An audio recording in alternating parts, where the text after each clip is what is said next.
小师叔，下手重了点吧。师爷不是叫咱们……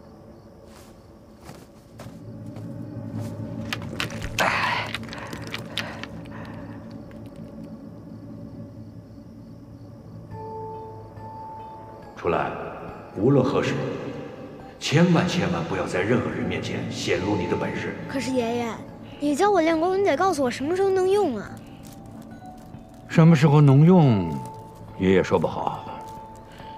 但什么时候不能用，你可得记住了。出来，无论何时，千万不要在任何人面前显露你的本事。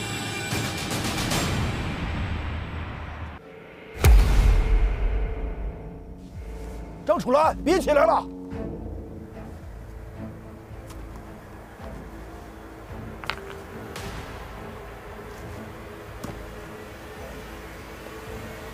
爷爷，起来，接着练，调出体内金光，天地玄宗，天地玄宗，万气本根，万气本根，广修浩劫，广修浩劫，广修浩劫，正悟神通。来啊，打！废什么话？跟我打，你也配？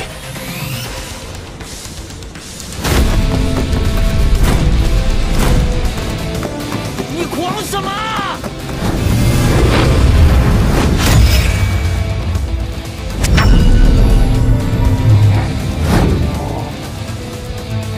以气化形。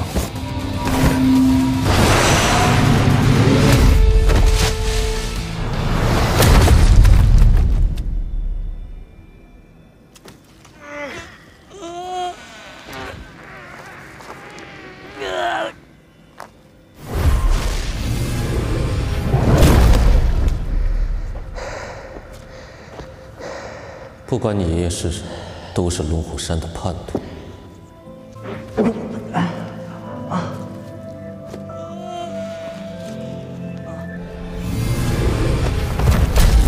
而那个杀掉十几名高手的异人，就是你的爷爷，张西林。在你心里，他是爱你疼你的爷爷，但在异人间，他是个背着10几条人命的恶棍。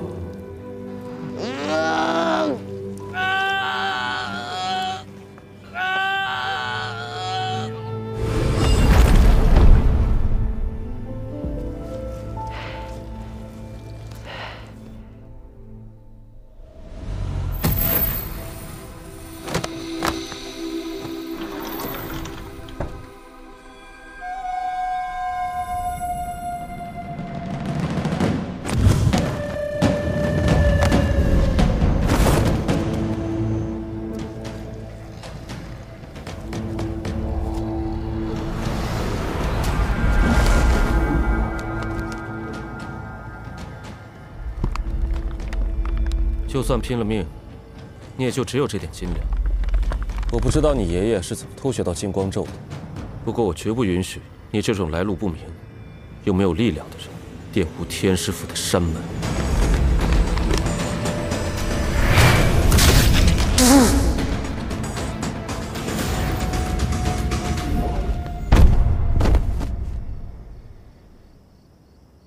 我们走，回龙虎山。小师叔，师爷不让咱们请张楚岚回，不必了，我已经试过了，张楚岚没这个资格。站住！谁让你走了？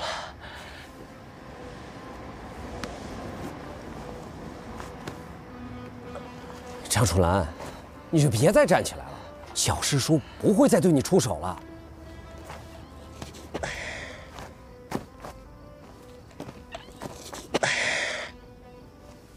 我已经怕够了。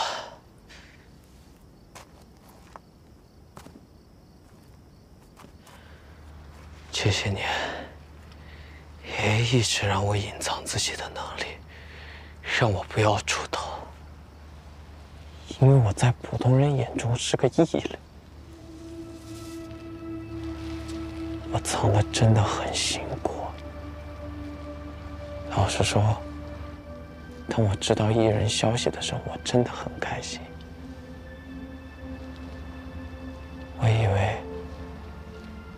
不用趴在阴暗的角落里活着了。我以为我可以找到了自由、轻松活着的世界，轻松面对的人群。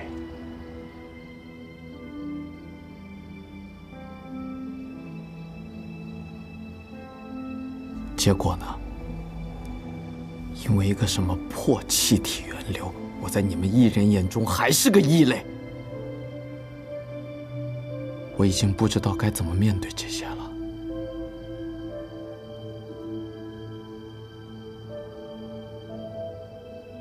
遇上你们之后，我就没有发生过一件好事。我现在只想好好的大闹一场，来，继续啊！再继续下去，我可能会废了。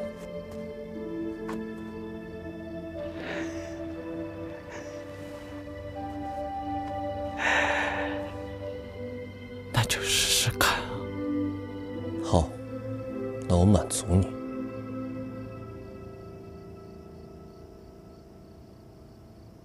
长出来不用怕他，区区天师府一个高工而已。做了这类努力，以后就不用再隐藏或者逃避了。不想再趴着活，那就站起来，从今以后堂堂正正的活下去，把找你麻烦全部都打飞。冯宝宝，你也来了。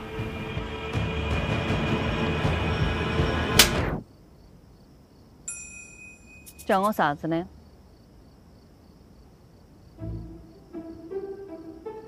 宝儿姐，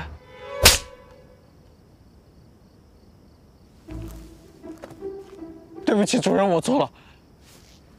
跟他们装装可以，跟我装弄死你。去，把你的全部底牌都亮出来。遵命，主人。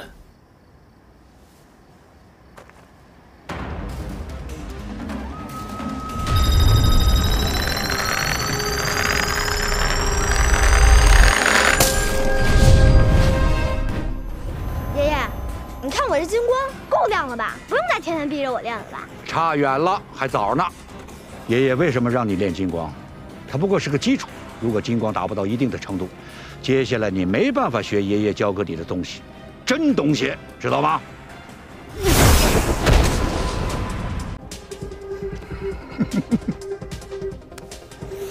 这啥呀？我的金光都像薄纸一样被撕碎了，这人类能掌握的力量。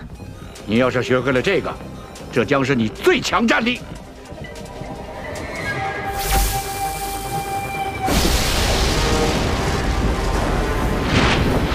接下来，就让这个小师叔见识见识我的最强战力。对，就是这个。你上次在墓地对付傀儡时候用的就是这个。超越金光的力量。这个感觉，难道是？我懂了，这个张西林很有可能曾经是天师府的人，但同时这又是个假身份，天师府根本不存在这么一个人，所以很有可能是天师府有意隐瞒张西林的身份，这是个他们想要抹去的存在。天师府邀请张楚岚和各派精英去参加天师竞选，这届的天师是疯了吗？这如果是真的话，影响的不光是张楚岚和咱们公司了，整个艺人世界都会有大变动的。这么多年，还是第一次对人使用，怎么可能？你的护体金光很厉害是吧？给你试试这个。果然是雷法。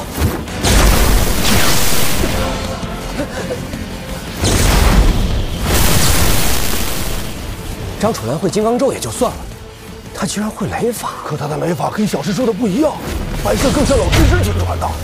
不可能，小师叔是老天师的关门弟子，当然传给小师叔了。而且雷法不能偷学，你忘了？怎么样，小师叔，你的金光要撑不住了吧？认输吧，在众多弟子之中，只有少数强者被人称之为高功，而在这些高功里，也只有极少数人才能学到雷法。而且，就算他们再精进，也没有任何资格传授给别人。千年以来，能够传授别人雷法，也只有天师府的天师一人。而且，雷法只会传授给最有可能继承天师之位的高功弟子。哎，那这就更不对了。如果他的爷爷是有可能继承天师之位的高公的话，我们怎么没听说过张西林到底是谁啊？给我！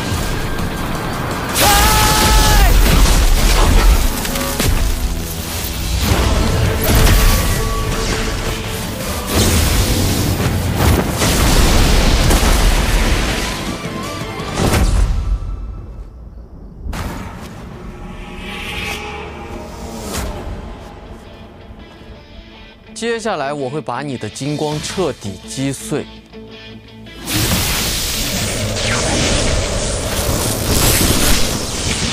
小师叔，你会很没有面子哦。张心雷吗？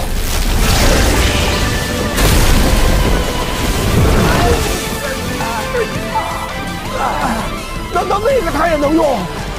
这家伙没想到雷法用的这么熟练。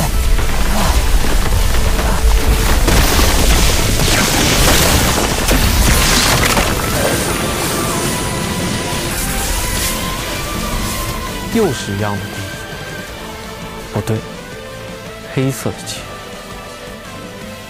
宝儿姐，她的那个怎么那么早？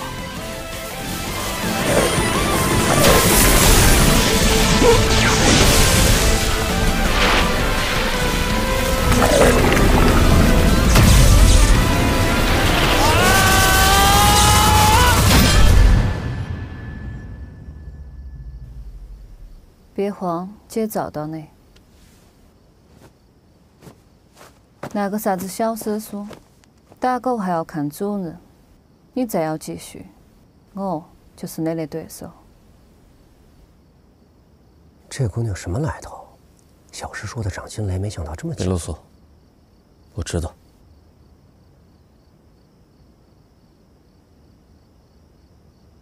张楚岚。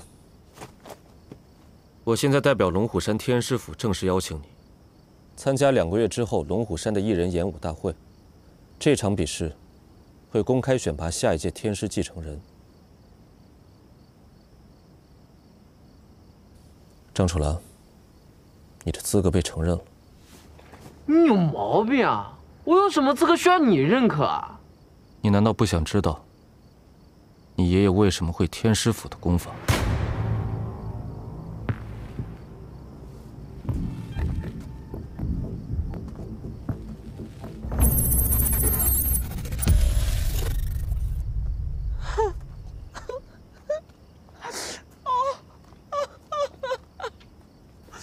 还装呢？不好意思啊，这么多年装习惯了。哎，宝儿姐，你说我用了异能，是不是就是异人？那我明天是做回普通人呢，还是做个异人呢？当然是做异人了。不好吧？你们异人界这么凶险，我有几条命才敢混你们圈子？今天也是因为你在，我才有这种底气。宝儿姐，对你我可是无条件信任的。 信任？啥子是信任？信任？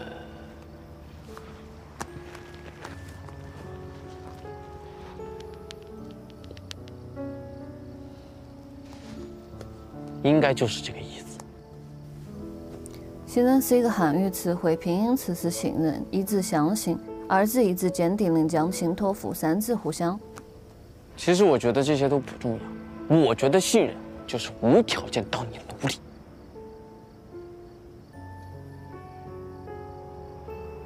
你刚才使那个是啥子？金光闪闪的。那个小师叔说叫什么金光咒？来，给主人照个亮。不用了吧，我又不是手电筒。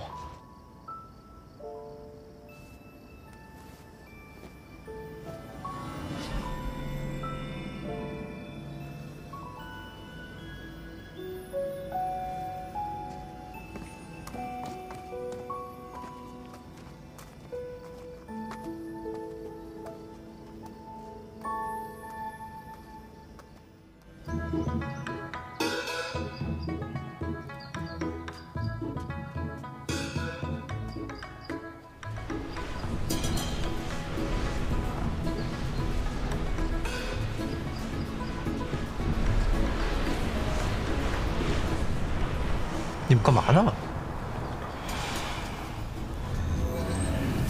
王少校，你不知道吗？龙虎山一人演武大会这次对外开放了，武当山也收到了一张邀请函，我俩正在比试，看看谁有这个资格。听说啊，8奇迹之一里气体源流的继承人张楚岚也要参加。张楚岚，谁呀？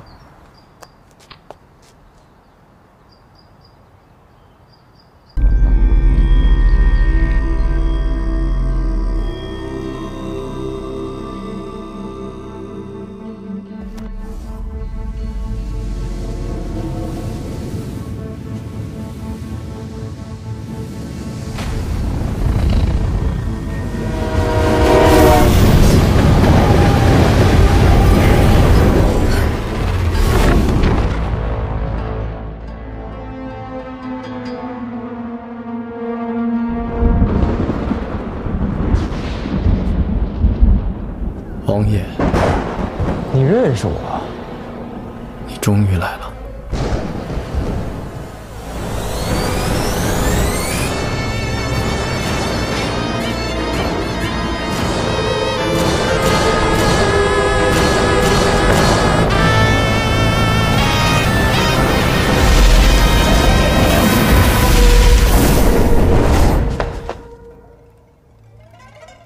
就这人，你看看。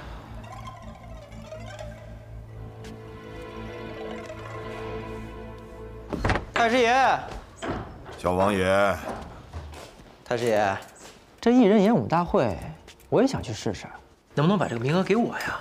你觉都睡不够，就别去龙虎山了，就在武当好好休息。您放心，我要去了龙虎山，绝对不给您丢人。你功夫是可以，但你当参加一人演武大会的人都是吃素的。封后奇门呗。你怎么知道这个？ 封后奇门不是咱武当的功夫吗？是武当功夫，这没错。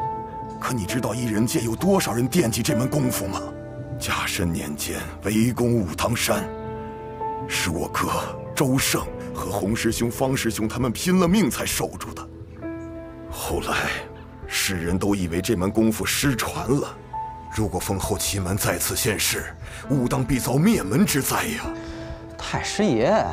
现在不兴明抢暗偷那一套了，人性到什么时候都是一样的。你回去吧。龙虎山乃道教名山，72福地之一，素有道都之称。天师曾于此山炼成9天神丹，丹成而龙虎现，故名龙虎山。说的再这么天花乱坠，不也就是座山吗？我又不修道，我去那干嘛呀？ 手机上的东西是给普通人看的。龙虎山上有一场一人之间的比试，叫一人演武大会。过去只是龙虎山上内部的较量，但这次成了公开赛，最后的胜者可以继承天师之位，得到天师度的传承。天师度是什么呀？马上到了，到了再说。宝儿姐，我们这是去哪儿啊？很多年前，公司花大价钱购入了一栋别墅，徐主任在那里住过。我向公司申请了，我们过去住几天。别墅。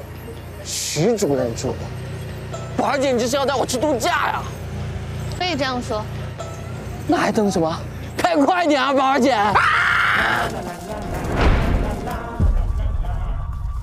宝儿姐，私人影院有多大？哎，游泳池是不是灵湖的那种啊？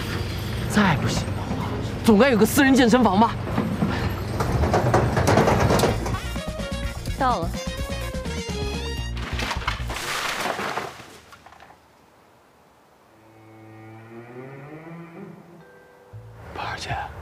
走错了吧？就是这儿。想赢一下一人演武大会，你还差很远。这儿又偏僻又安静。从今天开始，我们就住在这儿，由我负责训练你。训练？不是度假吗？宝儿姐，你不会是在开玩笑吧？下车。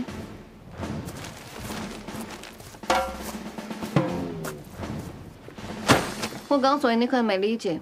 这1个月的时间，你归我了。宝儿姐，不是我不想训练，上次你也看到了，就算那个小师叔再怎么厉害，我全力以赴还是跟他斗了个旗鼓相当，惜败而已。旗鼓相当？那个道士只用了3成功力，他才4年。真的假的？那这样的话，那就更不用练了。反正我再怎么练也打不赢他。走吧。你不是说想知道你爷爷的真相吗？就算你对天师之位不感兴趣，你也能利用这次机会往上爬，这样你才有机会接触到那个掌握真相的人，99代天师张之维。别墨迹。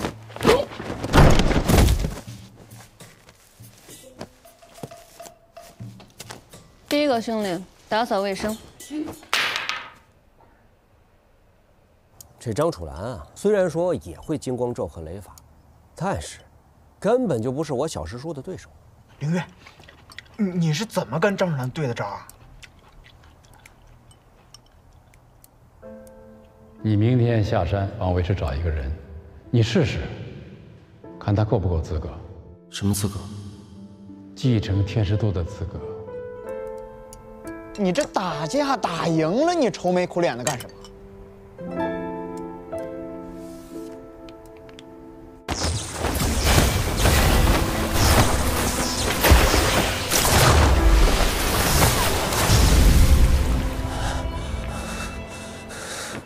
林宇，回山几天了，怎么来见我？师傅，一人演武大会马上就要开始了，我也得抓紧练功，不给咱们龙虎山丢脸。那我也不绕圈子了。你觉得张楚岚怎么样？他的功夫稀疏平常，不过金光咒跟雷法，确实是源自我们龙虎山的。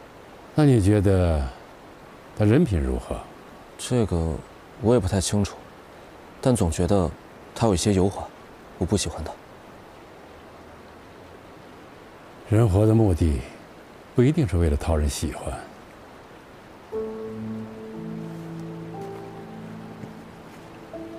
你也一样。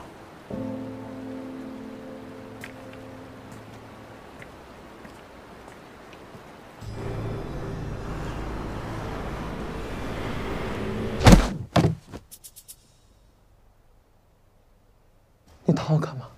气沉丹田，气要上行，你搞反了，再来。哎，你再让我生气了！运气是基本功，你连运气都不会，怎么跟其他艺人打？再来。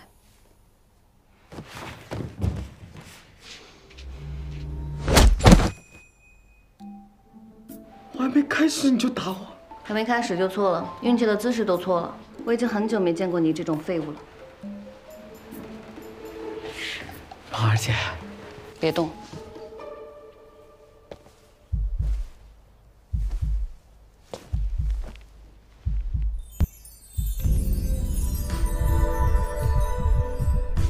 别说话。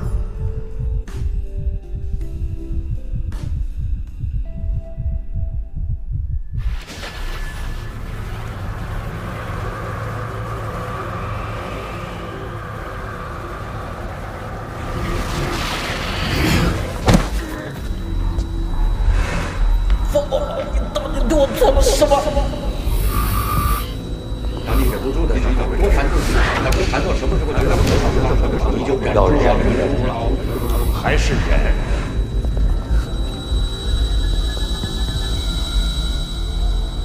楚岚，爷爷老了，不知道还能陪你走多少年，以后就是你一个人。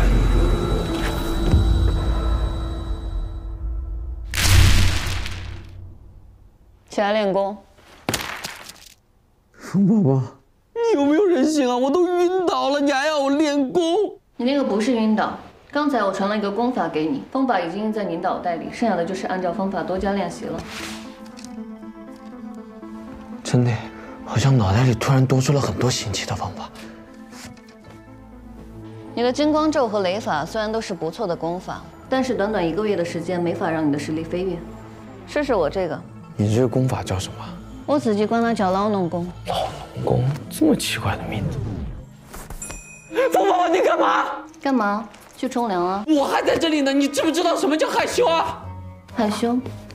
啊，确实，好像其他人也说过这样做也害羞。比起这个，你该练功了，快！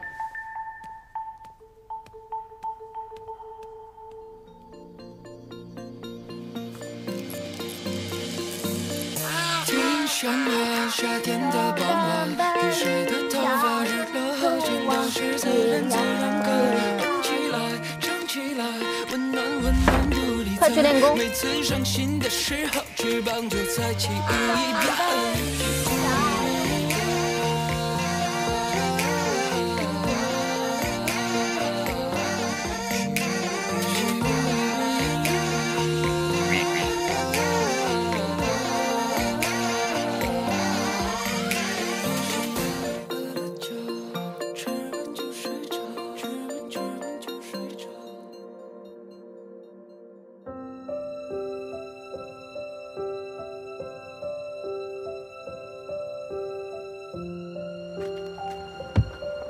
看什么？赶紧练！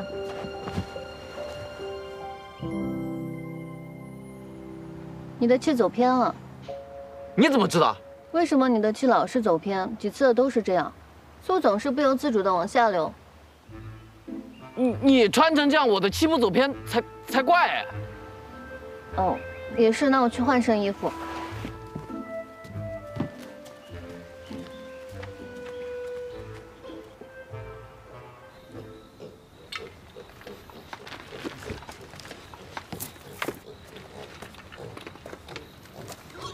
而且养鱼猪啊！我会啊，挖洋芋、吃黄豆、割麻子，这些我都会。宝儿姐，你这么能干，小时候经历过什么呀？你要不告诉我呗？我没有经历过啥子，以前的事我都忘了。别那么小气啊！这样，我拿我小时候的事情跟你分享一下。我随便跟你说个事儿，小时候啊，有几个大我几岁的男孩想欺负我。 那个时候我又不能用意的，怎么办？我就气场全开，把他们吓得屁滚尿流。而且我跟你说，在我气场全开的时候，连院子里的知了都不叫了，应该也是被我的气场所震慑住了。后来还发生了啥子吗？当然有了，后来那次更好。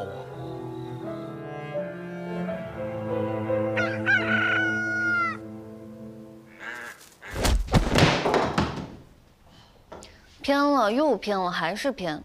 这几天我已经穿好衣服了，可你还是会受到影响。宝儿姐，我是真的做不到。运气的时候心要静，你的心思太杂了。每次运气快要成功的时候，你的注意力总是会分散，始终差着最后也是最关键的一步。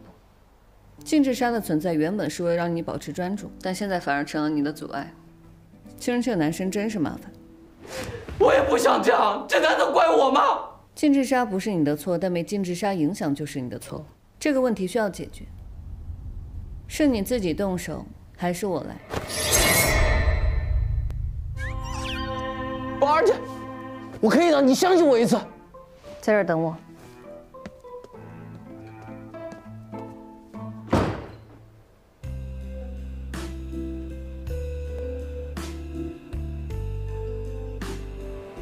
宝儿姐，什么情况？ 你过生日？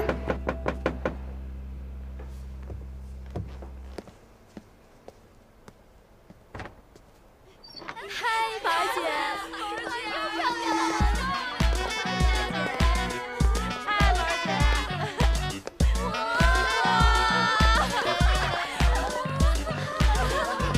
太可爱了吧 This is 小萌、甜甜、晶晶、涵涵、Lisa. We were all friends of Xu Si and came especially to our party. You guys get to know each other. 还真挺帅的。这就是我跟你们说过的张楚岚。最大的缺点呢，就是母胎单身至今，感情白痴。各位主动一点，优质纯情小帅哥，先到先得。那既然是派对，我还是按照正常流程先介绍一下我自己怎么样？我叫……介绍什么呀？你所有的信息啊，我们都知道。来嘛，来，快坐下，坐这边。听说你在海外上学对吧？你读的是贵族学校。贵族学校。好厉害！听说你打高尔夫特别好，能不能带我去你的私人高尔夫球场看看呀？高尔夫？你跟他们说了什么？自己把握好机会，只能帮你到这儿了。来嘛，喝喝。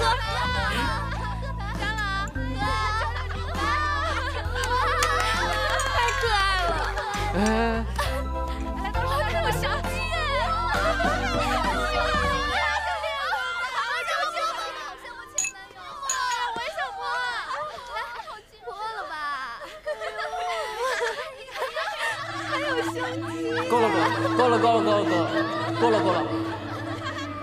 来，我帮你脱衣服。哎，不热，不热，不热，不热，不热，不热，不热，不好了，不好了，不好了，不好了，不好了。我帮你。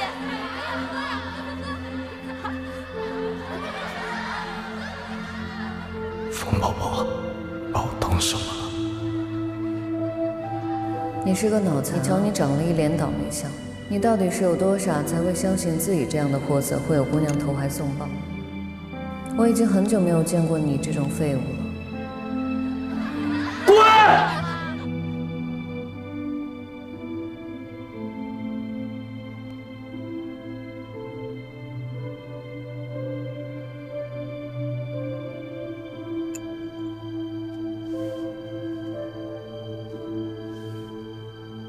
脾气这么大，你谁呀你？就是，要不是你姐求着我们来，我们才不稀罕来呢。就这破房子，还装什么富二代呀？呸！呸！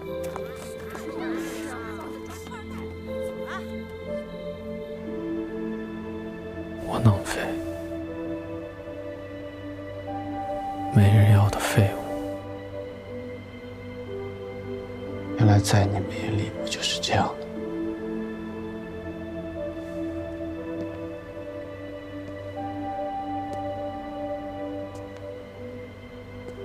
把我包装成这样，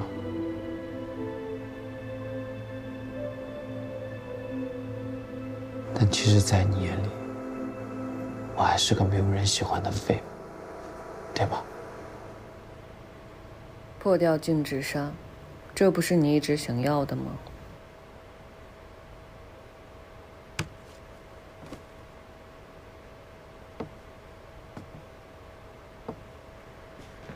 冯爸爸，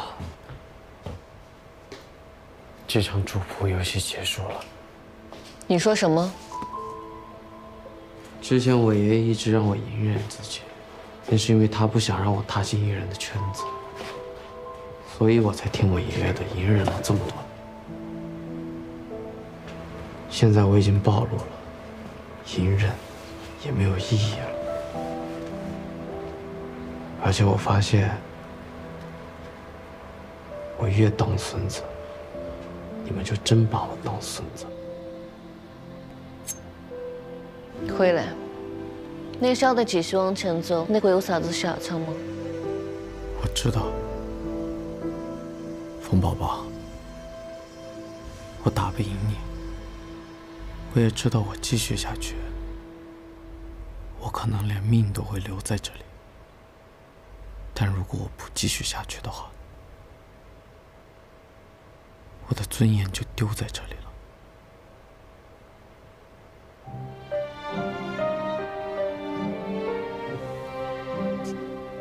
我觉得这比要我命更可怕。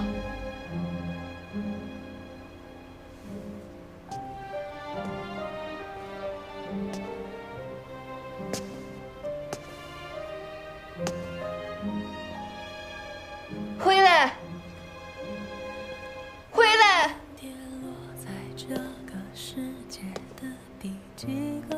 回来！我叫你回来！日出日落，现在未来。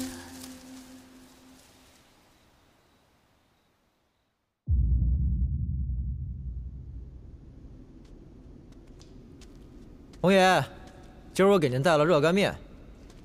小灯开灯。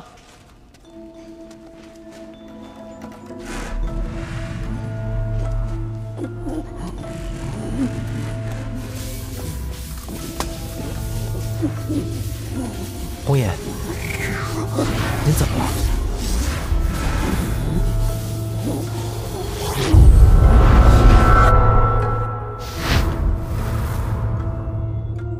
红爷，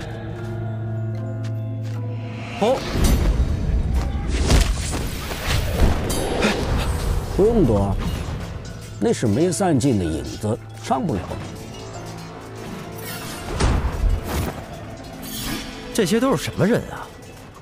这是武当的人，还有抢封后奇门的人，这就是甲申之乱的一部分。当年经过那场恶战，死伤惨重，保命的那个人反而做了城门。有人怕了，躲起来，可有的人带着我们这些师弟们顶了上去，顶住了甲申之乱，保住了武当。少王爷，你的内劲非比寻常，这其中的意义啊，比你以为的要大。你用几个月的时间就做成了我们几10年都没有做成的事儿，你是被选中的那个人，你不应该被内劲所困，你要学会掌握内劲，这是你的天命，也是你的责任。大猴子也在这儿，你不想去看看他的本事吗？可我怎么也看不到啊！这是内景，别用眼睛看，要用心看。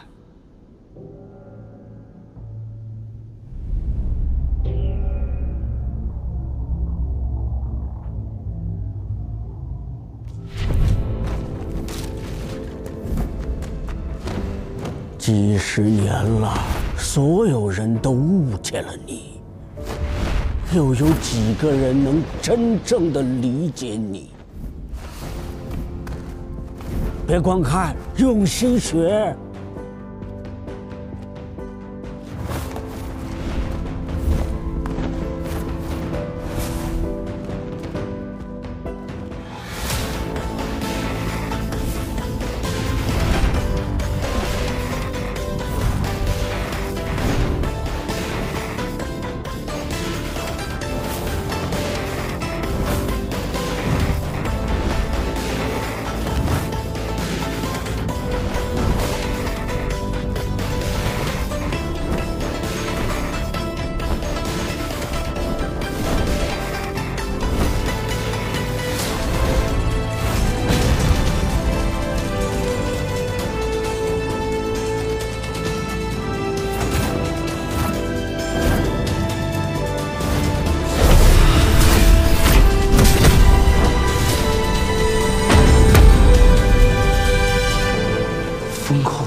看见了吗？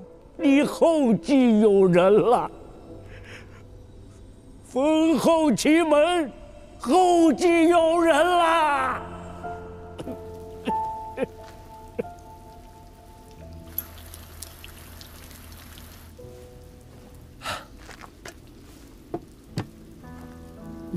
热干面，王爷，几10年没吃了。这面拌开了，比肉还香。王爷，我来给您拌吧。把自己困在这个地方几10年，就为了维护一个没有任何意义的妄念，可悲，太可悲了。当初大猴子把这封后奇门交给了我们3个，他是一番好意，可是他不知道，他想迈进就能迈进的门槛儿，我们粉身碎骨也闯不进去。直到看到了你，我才明白，都因为我们执念太深。小王爷，你没有得失心，随时能够从内景里跳出来。封后奇门在你这儿，这才是本事。帮大猴子守了这么多年，直到什么也抓不住的时候，我才悟透了这样一个道理：放下才是得到。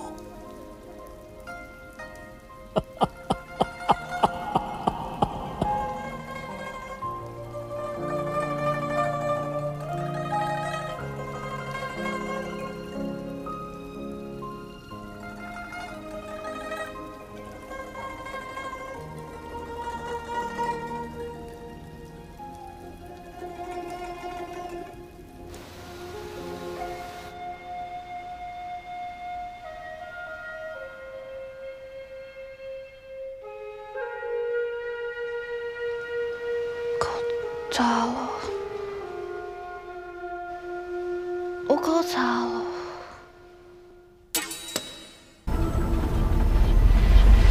你现在已经身处在全世界最顶尖的科研机构，你所看到的这些人，都是我们最优秀的科研人员。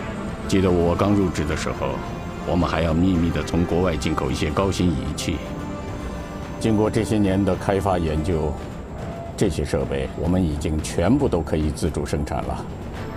以前我们是向国外取经，经过这些年的努力，有很多国家已经开始向我们学习了。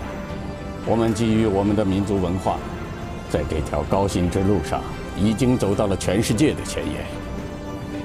可是哪都通不是个快递公司吗？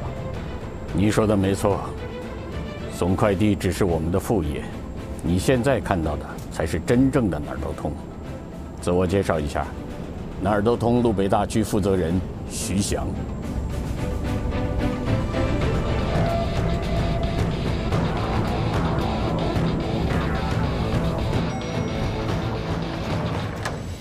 全性这样对普通人世界进行破坏，我们哪儿都通是绝对不会姑息纵容的。对于逃跑的全性之徒，我们已经发布了抓捕令。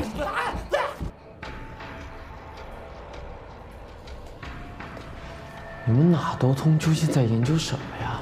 公司研究的课题很多，宇宙、时空、能量、生命，但最核心的只有一项，那就是艺人的起源。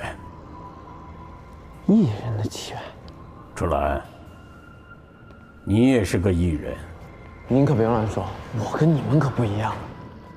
不只是你，你爷爷也是艺人，艺人也是人，也没有三头六臂。你见过没有认出来的艺人，远比你以为的要多。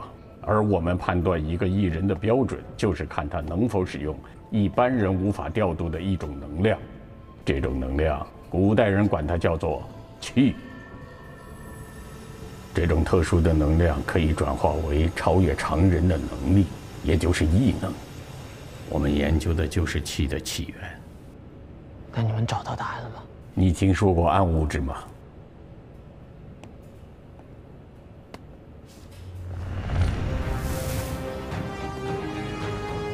宇宙分显宇宙和暗宇宙两个部分组成。我们所处的显宇宙只占整个宇宙部分的15%，而剩下的85%的暗宇宙，则是由暗物质组成。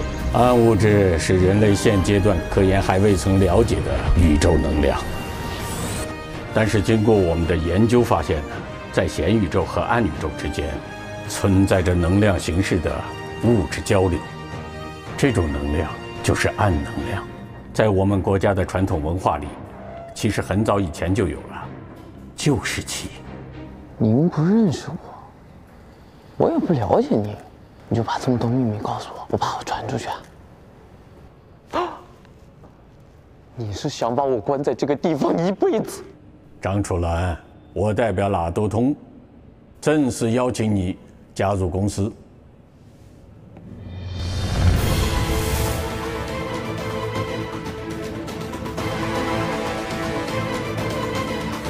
你别开玩笑了，我就是一个普通的大学生，我下午还有课，先走了。哦，您放心，道上的规矩我都懂，我在这里看到的、听到的，一个字都不会往泄露。张楚岚，我认识你爷爷。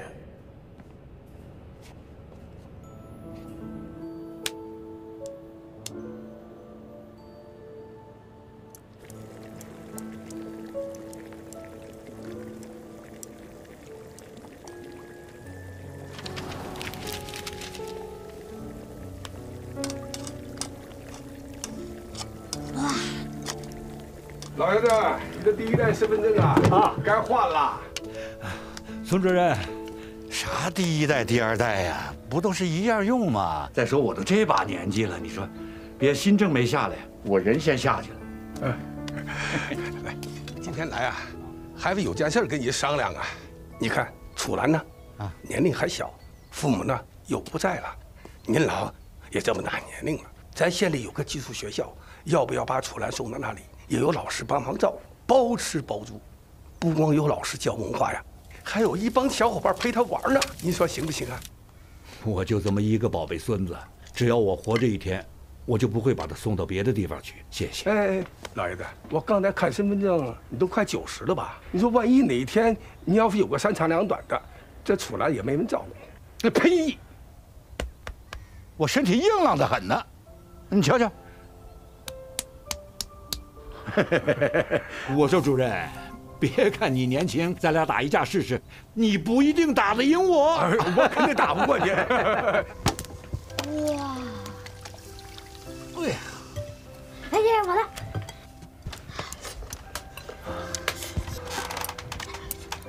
川，爷爷刚才教你怎么生火做饭，都学会了吧？啊，学会了。好。爷爷啊，有点事儿啊，要出门，提前呢把3个肘子给你做好了，你每天呢拿出来热一个来吃，啊。嗯。啊，另外爷爷跟你说，有2件事很重要，你记得了吗？嗯，第一件是不能试试使用武功，第2件是保命的时候可以用。好，可一定要记住了。嗯。吃吧。嗯。那爷爷，您什么时候回来啊？等你把3个肘子吃完了，爷爷就回来了，啊。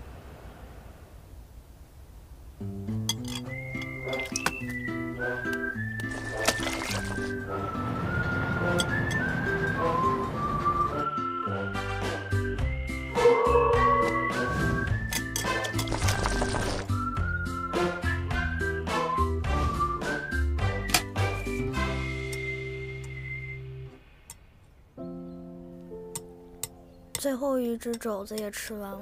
爷爷今天几点回来啊？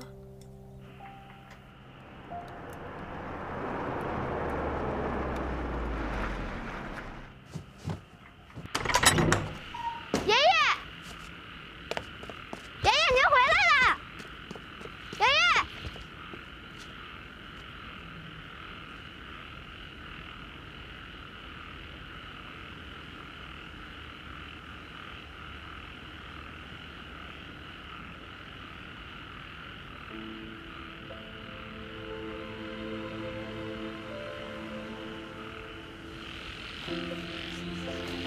爷爷，你怎么了？爷爷，你怎么了？爷爷，您醒醒！爷爷，您醒醒！爷爷，让他们回家！爷爷，哎呀，爷爷，爷爷，我求你了，您醒醒吧！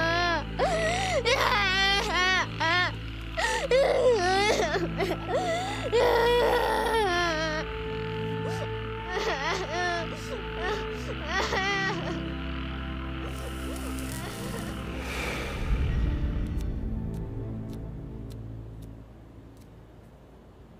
既然您跟我爷爷认识，那您能不能告诉我，我爷爷是怎么死的？这个事情呢，我真的没有办法回答你。不过可以告诉你，你爷爷的本事是啷个来的。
小师叔，小师叔，师爷叫您过去。好。朋友们，最近开始剪枝了，各位的剪刀都准备好了吧？用一把快的修枝剪，粗枝细枝慢慢剪。这剪枝啊，就像剪头发一样，稍微一不注意啊，手一抖，哎，就完了。林玉，拜见师傅。名录都查过了吗？查过了。这次是咱们龙虎山2000年的庆典，这些老家伙又都是龙虎山的旧人，无论如何都得把他们请过来。您给我的那份名录是80年前的，有很多前辈都已经不在人世了，他们的家属也没有兴趣前来。不过，有2名在世的前辈已经答应弟子，无论如何都会前来观礼的。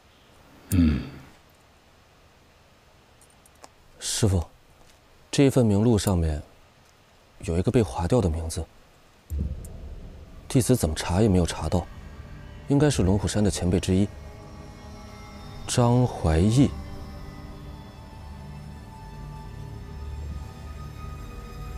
师傅，您认识这个人吗？既然名字已经划掉了，你就不用管了。啊，对了，我还有早课，我去了。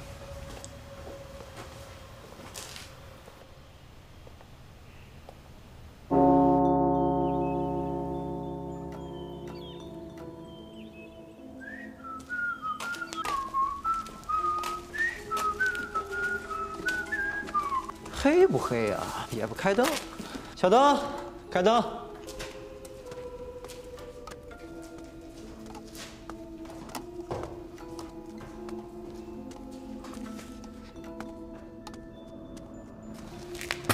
龙爷，方爷，吃饭了。红爷，来啦。哎，来了。小王爷啊，你找我有事吗？红爷，你有过那种还没起念头，却一下就被拽进内井的时候吗？被动进去的？那你的内井都看见什么了？我看见一辆甲申年的火车，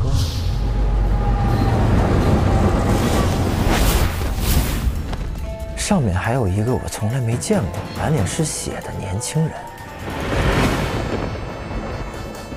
甲申年，甲申之乱，甲申之乱，甲申之乱又来啦！你怎么了？滚！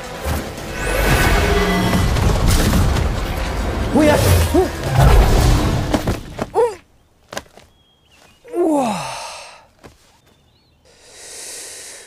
哇，嘿，可真快呀！柳妍妍是吧？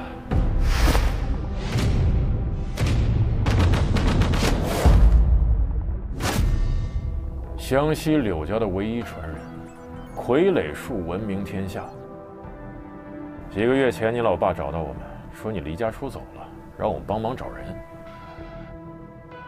但他做梦也没想到的是，你竟然加入了全兴。关你屁事！我对他们了解是不多，我对你们了解倒是不少啊。打着快递公司的幌子，专门找艺人的麻烦。我看见你们这副嚣张的样子就觉得不爽。你叫徐四是吧？等我出去了，我一定投诉你。你搞清楚，现在是我在问你话。告诉我全兴这次的行动目的，我就放你走。我不告诉你，又能把我怎么样？谁让你进来的？出去！你问你的，让他听就是了。你好歹也是湘西柳家的后裔，全兴到底有什么好值得你这么去维护他们？湘西柳家怎么了？我们的傀儡术早就应该消失在这世上了，就为了什么狗屁传承，非要我继承下来。从小到大，我唯一的朋友就是傀儡，除了家里人，我就没接触过别的活人。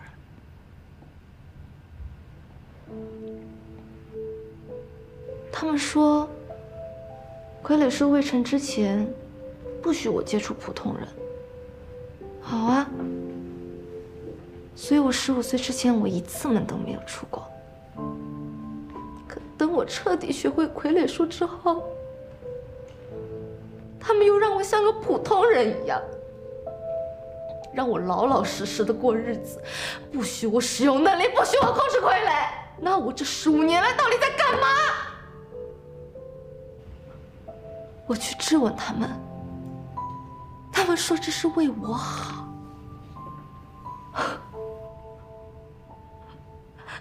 他们说什么我就做什么，那我和被控制的傀儡有什么区别？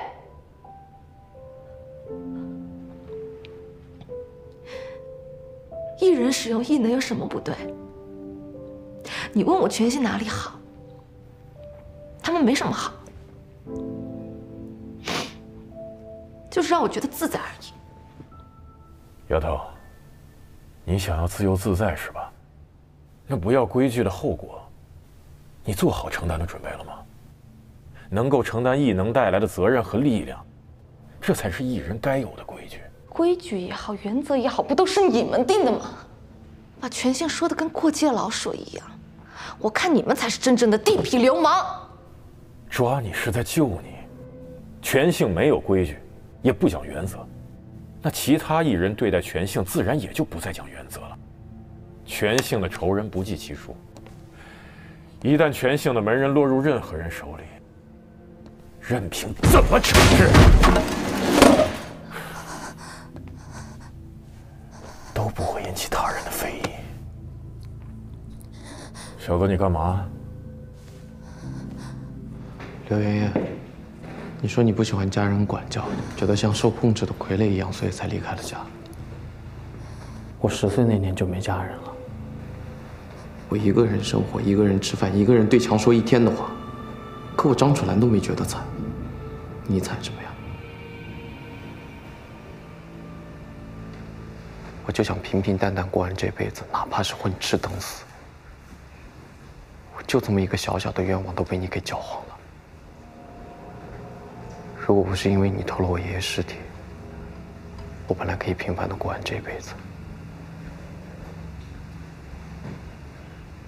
告诉我，全心要我爷爷尸体干嘛？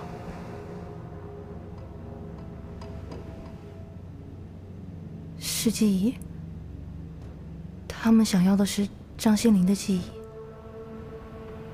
10几年前，一大批艺人界的顶尖高手在四姑娘山和一名艺人对峙，结果10几名高手全部死亡，而对方仅仅是受了重伤。那些高手中有唐门这样的名门正派，也有几名是全信的。从此，全信就一直在打听那个艺人的下落，但他们不是想要复仇，而是对那个人的力量感兴趣。当时死亡的全信高手在临终前说出了那个力量的名字——气体源流。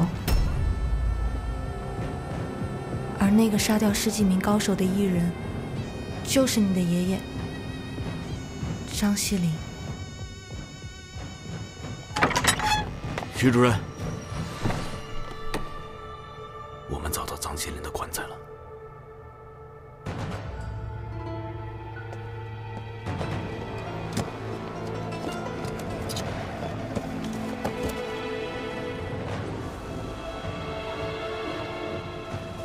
打开。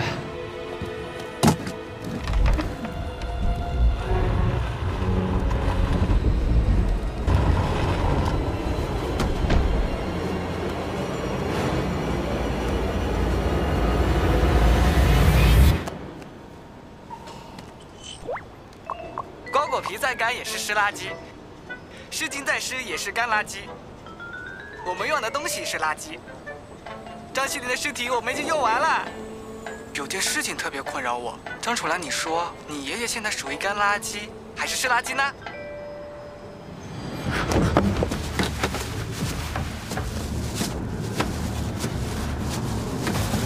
找到了，找到了！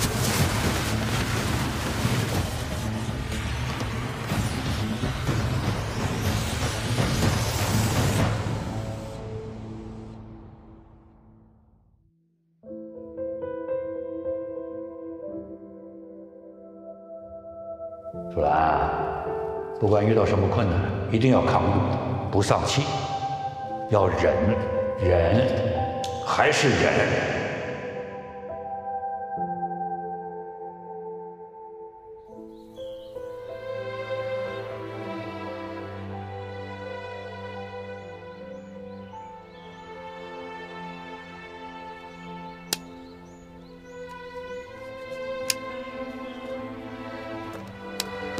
这样打自己不会很疼吗？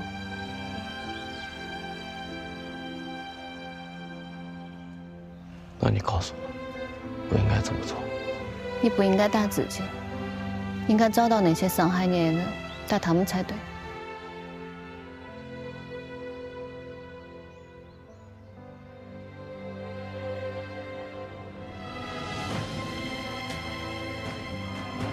徐主任。 我加入纳豆头。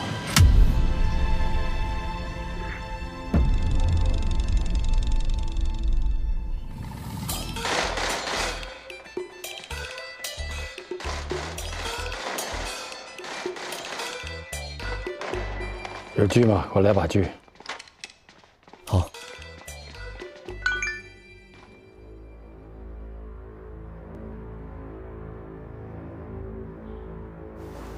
林毅。 你先出去，我歇一下。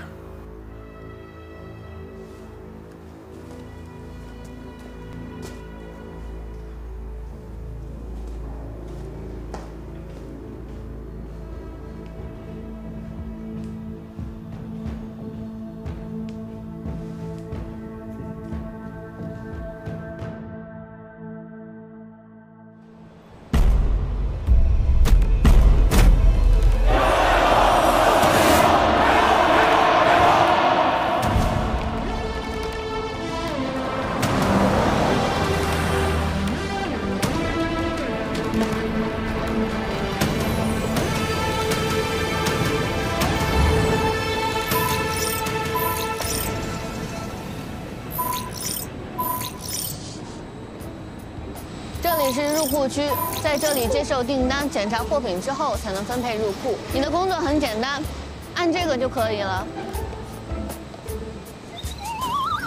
你们费这么大劲请我过来，就是让我干这个的。不然你想干什么？少干多得，不劳而获，这才是我的终极梦想。歌娃子说了，汤品不可取，汤饮不可能，奋斗才是正道。花儿姐。 那咱们不是艺人界的特工吗？平常就在这里工作啊？又不是天天都有活干，没活干的时候，公司也不会培养你了。那我还有个问题啊，我们艺人跟普通人长得都差不多，那我们怎么区分艺人跟普通人呢？有手势啊，艺人皆通用。什么手势？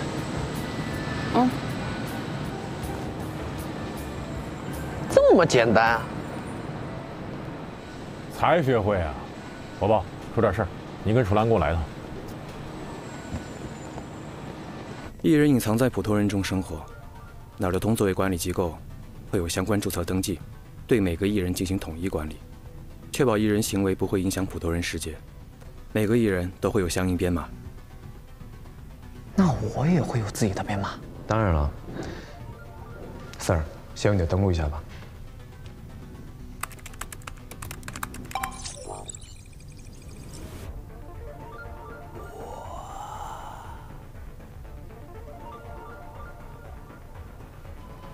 斯卡，好友真多啊！跟你说正事呢。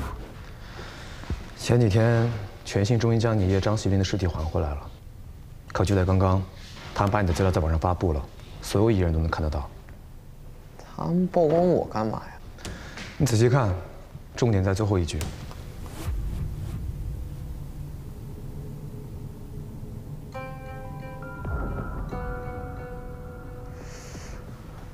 这个气体源流我倒是听柳妍妍说过，不过它到底是个什么呀？艺人界有8种被公认为最神秘且强大的力量，称为8奇迹。8奇迹就是当年甲申之乱的源头，气体源流就是其中之一。很明显，它的拥有者是你爷爷张锡林。现在你的身份曝光了，不只是全信，整个艺人界都会对你感兴趣的。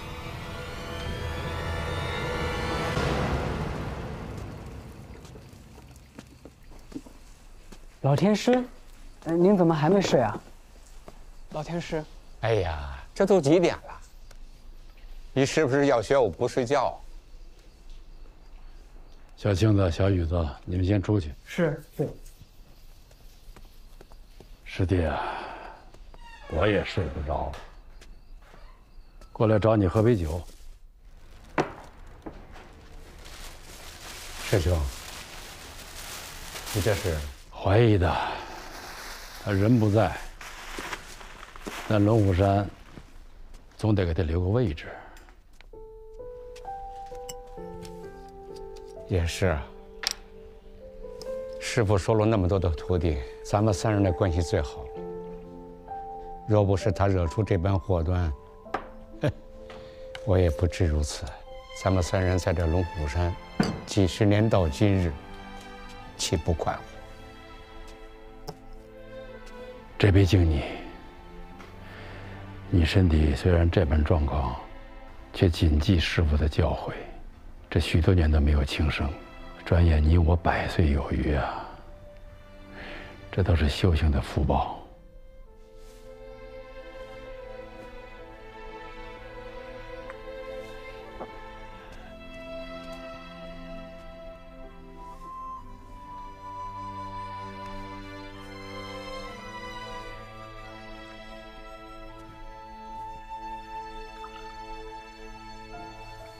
怀义，这杯酒敬你，恭喜你！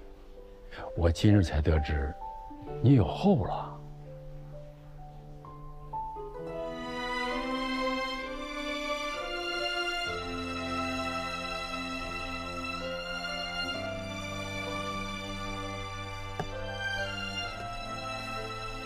他要还在就好了。这么多年来，怀疑四处引你，化名成了张锡林。唉，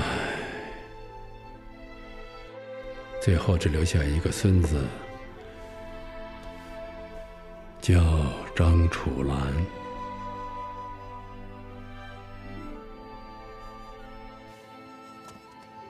出什么事了？哎呦，灵玉呀，你可来了！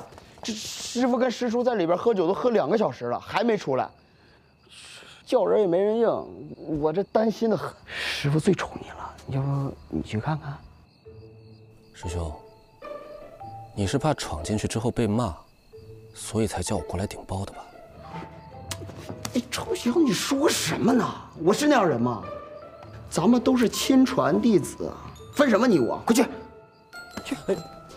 快点！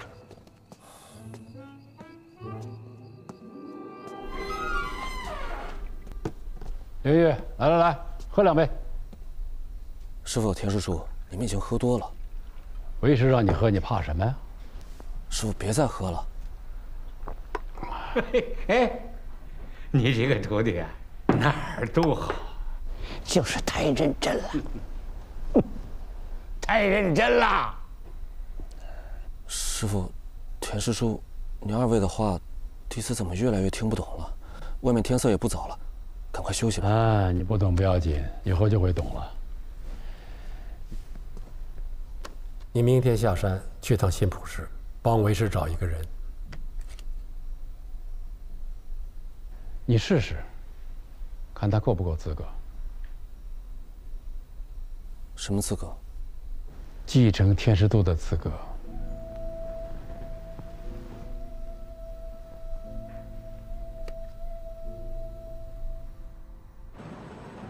这里的智能机器这么多，为什么非要我来凑人头啊？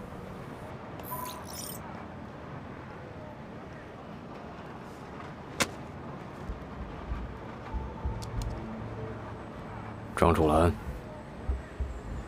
你谁啊？你爷爷张锡林对吧？我开门见山啊，会气体源流吗？我也开门见山了，不会。你爷爷没教你啊？这个东西被你们说的这么厉害，我要是会的话，怎么会被全信抓走呢？而且我敢保证，我爷爷也不会这什么狗屁气体源流。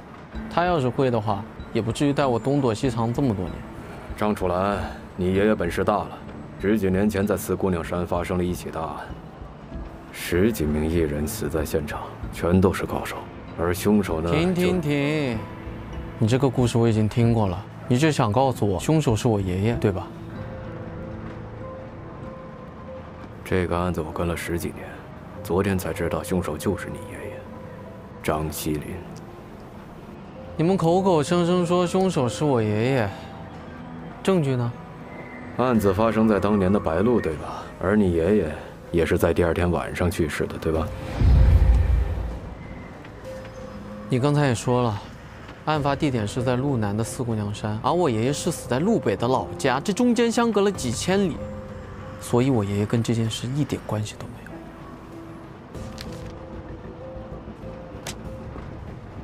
你看一下，这些都是我对案子调查的复印件。你爷爷在最后2页，在你心里，他是爱你疼你的爷爷，但在艺人间，在这个世界的公序良俗下，他是个背着10几条人命的恶棍。他带你东躲西藏，无非是在躲他的仇家，也是在躲哪都通。还有，你不是问我是谁吗？我跟徐翔一样，我是路南地区的负责人，我叫廖忠。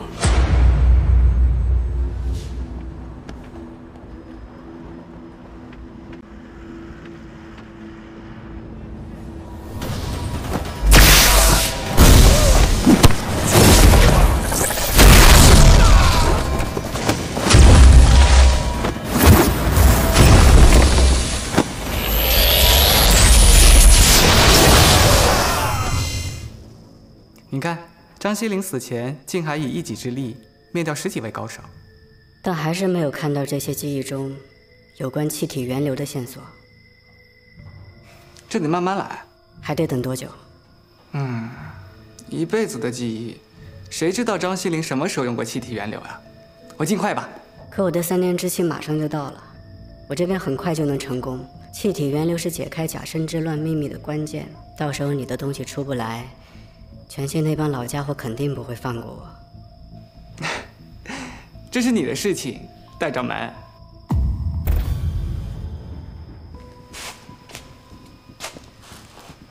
如果我被搞掉了，你也活不了的。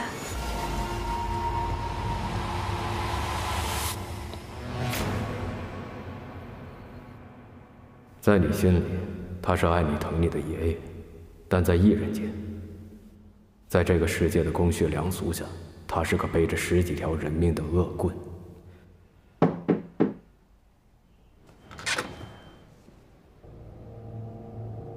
人呢？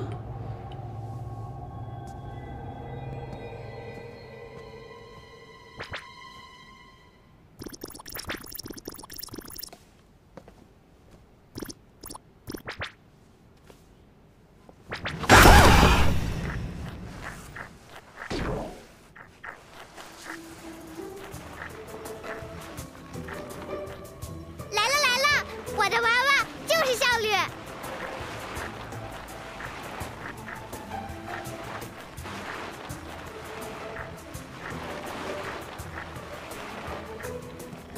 停！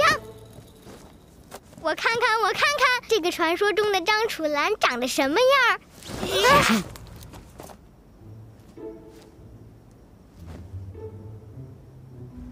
又是权限，你们有完没完啊？我们才不是全姓呢！我们对你没有恶意，只是我们的会长想见见你。他不会跟你们走的。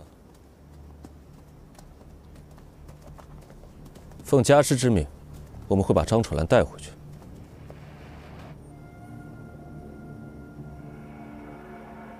抢生意，知不知道先来后到啊？哎，怎么了？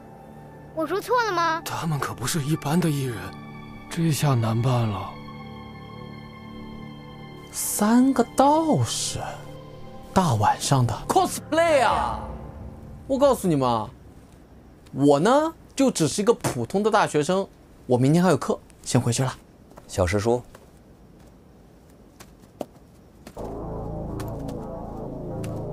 就这么个小子，用不着你出手。我和叶青先试试他到底几斤几两。哎，别！我认输还不行吗？来真的！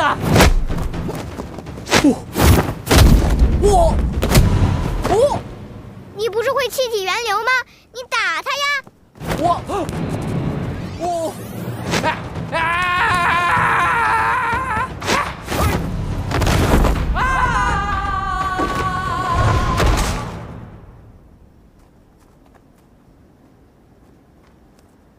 小师叔，我们要不要继续？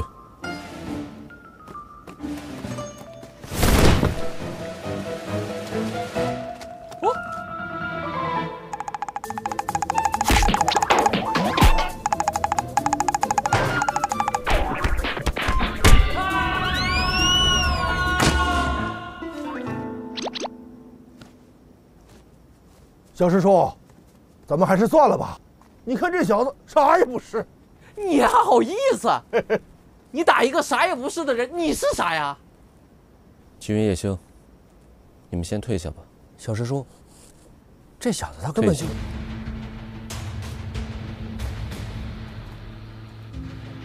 哦，你又要干嘛？真不知道师傅为什么会看上你这样的人。你早说呀！你师傅看上我了。你师傅多大？叫什么名字？改天我去拜访拜访他。张楚岚，你闭嘴！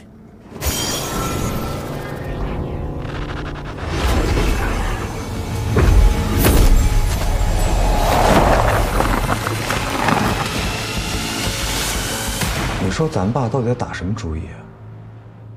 他为什么对这个张楚岚这么在意？公司招人这种事，他向来是懒得管的，现在居然要亲自负责张楚岚，难道他也在打什么气体源流的主意？有一部分是因为这个吧，不过我觉得老爷子更看重的是张楚岚身上的关系。你知道吗？我调查了张锡林的全部资料，这张锡林就是个假身份，他一直在隐藏自己的过去。还有那张楚岚也不是个善茬，一直不肯透露他爷爷教给他的功法。不过在被他打倒那几具傀儡身上，我还是找到了线索。张锡林教给他孙子的功法是龙虎山天师府的独门功夫——金光咒。这个张锡林难道是……他肯定跟龙虎山有极深的渊源。你也知道他，全姓那帮孙子，对外散播张楚岚就是气体源流的继承者。现在的张楚岚就是个唐僧肉，不知道有多少艺人势力都想上来咬这么一口啊！就我所知，现在有所行动的就有天师府和天下会两家。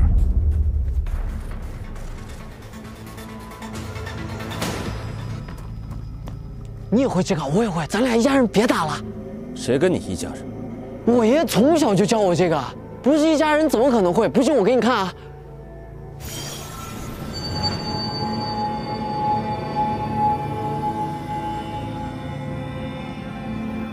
你到底是什么人？为什么会龙虎山的金光咒？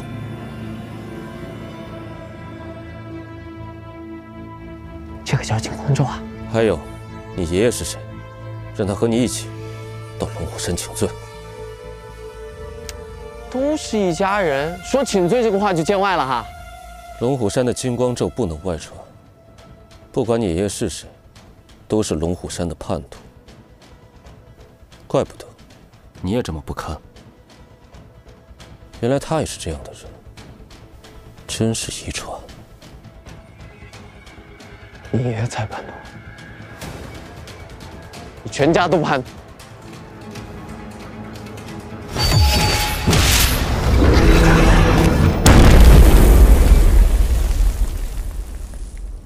小师叔，下手重了点吧？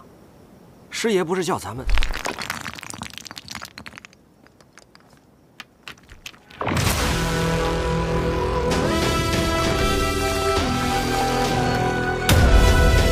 龙虎山的金光咒不能外传，不管你爷爷是谁，都是龙虎山的叛徒。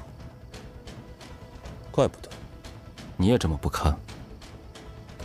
原来他也是这样的人，真是遗传。你爷才叛徒，你全家都叛徒。